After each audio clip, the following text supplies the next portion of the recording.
র্যাবের বিরুদ্ধে বেশ কিছু অভিযোগ আছে, গুম, খুন, তারপরে আপনার অপহরণ, এই ধরনের বেশ কিছু অভিযোগ আমাদের প্রতি আছে।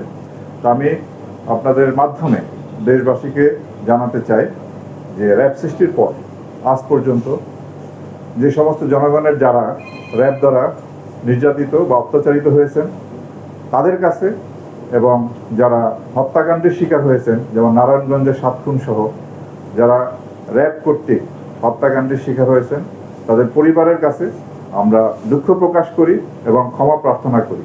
এবং পাশাপাশি এই সমস্ত ঘটনার সুষ্ঠু তদন্তের মাধ্যমে এর বিচার যাতে হয় সেটা আমরা প্রত্যাশা করি।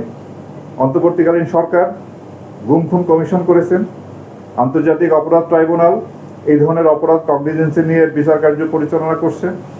আমরা আশা করব সুষ্ঠু নিরপেক্ষ তদন্তের মাধ্যমে আমাদের বিরুদ্ধে যে অভিযোগ আছে তার সুষ্ঠু তদন্ত হবে এবং এর বিচার হবে, এবং এইভাবেই আমাদের দায় মুক্তি সম্ভব। অন্য কোনোভাবেই আমরা এই দায় থেকে মুক্ত হতে পারবো না। কেবলমাত্র সুষ্ঠু তদন্ত এবং বিচারের মাধ্যমেই আমরা দায় মুক্ত হতে চাই। প্রবাসীদের বিনিয়োগের শতভাগ নির্ভরযোগ্য প্রতিষ্ঠান প্রবাসী সিটি লিমিটেড।